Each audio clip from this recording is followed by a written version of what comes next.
Okay, we're going to learn a way to solve a system of equations with more than two equations in it. And to do this, we're going to use matrices.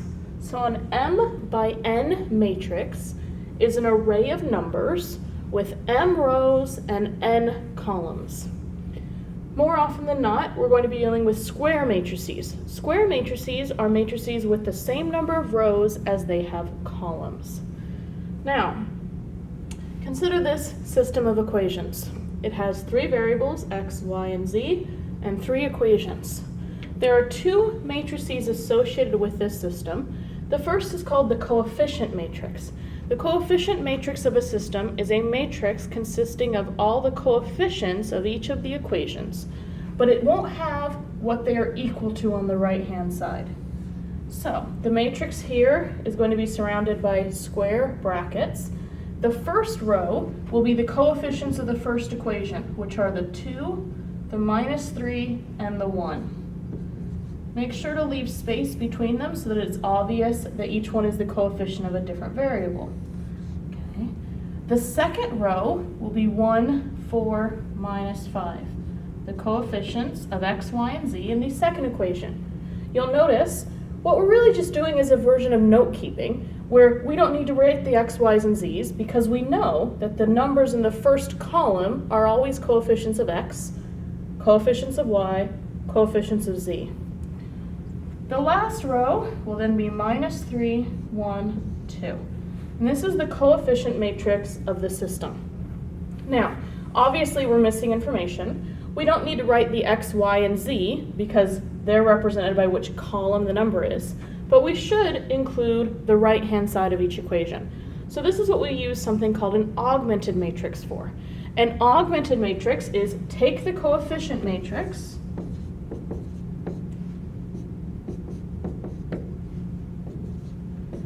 and add an extra column. Now before with that column, we put a vertical line. This vertical line takes the place of the equal to signs for each row. And then we're going to put the number that was on the right-hand side of each equation.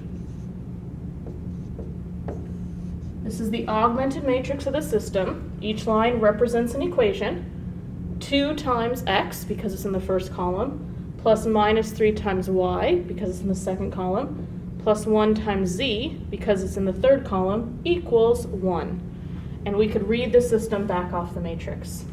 Now, we are going to be working with these matrices in order to solve the system.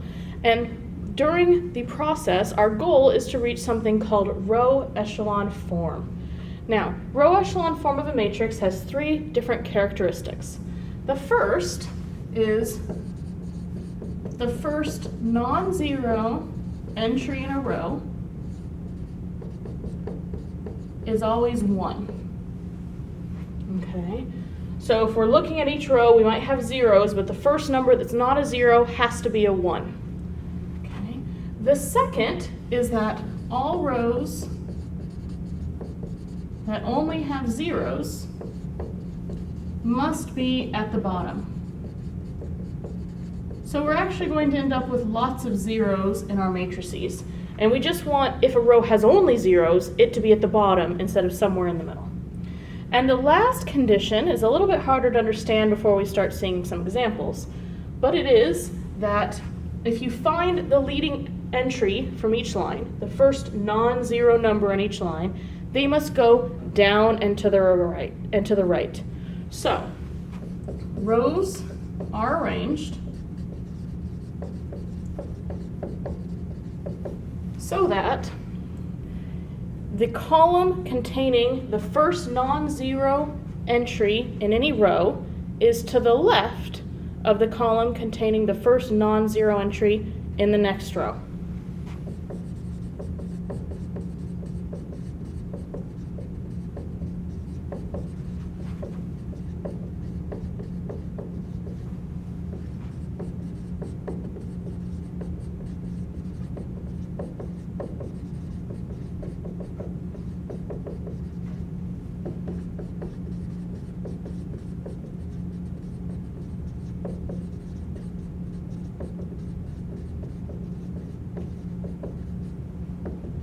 What this actually means is that if you have your matrix, okay, and you have lots of zeros floating around, the zeros are always going to kind of be in the bottom diagonal to the left, okay? So we might have zeros down here, and these parts are the non-zero, so that the non-zero terms look like they form a triangle.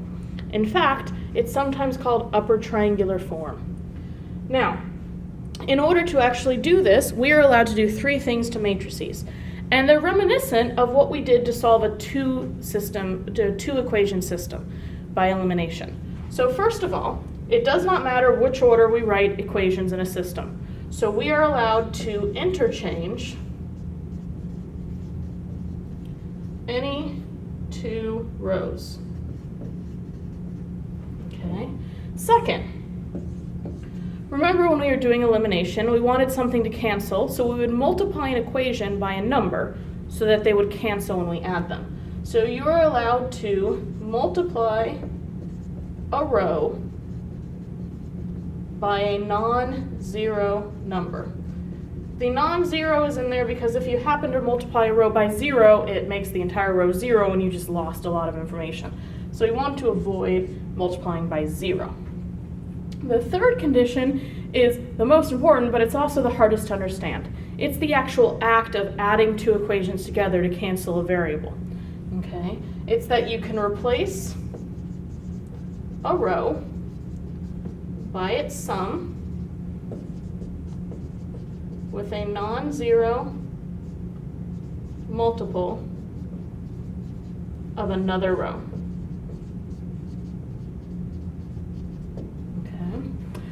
And we will see examples of using each of these when we look at actually solving a matrix.